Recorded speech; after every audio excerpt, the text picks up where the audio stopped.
एक दिन राजकुमार सिद्धार्थ अपने चचेरे भाई देवदत्त के साथ बाग में घूमने के लिए गए। जहाँ सिद्धार्थ कोमल हृदय का बालक था, वहीं देवदत्त झगड़ालू व कठोर स्वभाव का था। सिद्धार्थ की सभी प्रशंसा करते थे, देवदत्त की प्रशंसा कोई नहीं करता था। इसलिए देवदत्त मन ही मन सिद्धार्थ से जलता था। जहाँ वे दोनों घूम रहे थे, उनसे थोड़ी ही दूरी पर एक हंस उड़ रहा था। उस हंस को देखकर सिद्धार्थ बहुत प्रसन्न हो रहा था। तभी देवदत्त ने कमान पर तीर चढ़ाया और हंस की ओर छोड़ दिया। तीर सीधा जाकर हंस को लगा।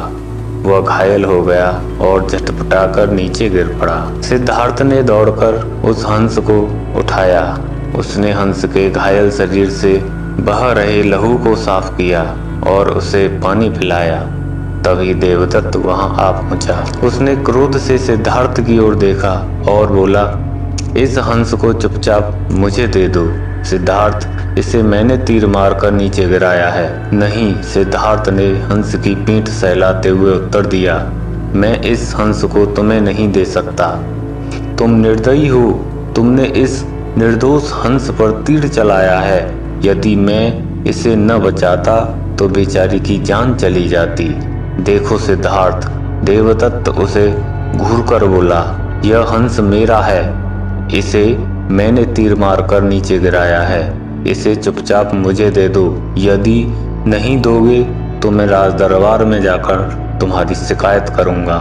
सिद्धार्थ ने उसे हंस देने से साफ साफ मना कर दिया। देवदत्त राजा शुद्धोधन के दरबार में जा पहुंचा और सिद्धार्थ की शिकायत की। शुद्धोधन ने उसकी शिकायत को ध्यान पूर्वक सुना। फिर सिद्धार्थ को बुलावा भेजा। कुछ ही देर में सिद्धार्थ हंस को लेकर राज दरबार में उपस्थित हो गया। राज दरबार के ऊंचे सिंहासन पर राजा शुद्धोधन बैठे थे। आसपास के नीचे आसनों पर राजमंत्री तथा अन्य पदाधिकारी बैठे हुए थे। कई सैनिक हथियार लिए द्वार के निकट खड़े थे। शुद्धोधन के संकेत करने पर देवदत्त सिर झुकाकर बोला, महाराज, जो हंस इस समय सिद्धार्थ के पास है वह मेरा है।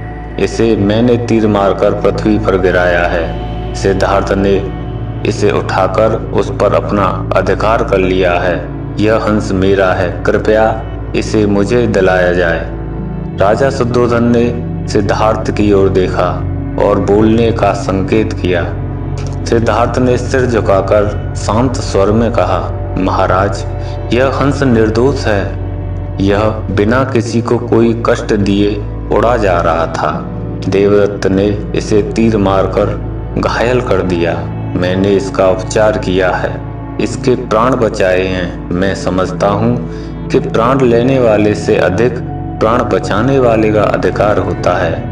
मैं आपसे प्रार्थना करता हूँ कि यह हंस मेरे पास ही रहने दिया जाए। मैं इसे बिल्कुल स्वस्थ करके आकाश में उड़ा देना चाहता हूँ। शुद्धोधन ने अपने सभासदों से विचार विमर्श किया।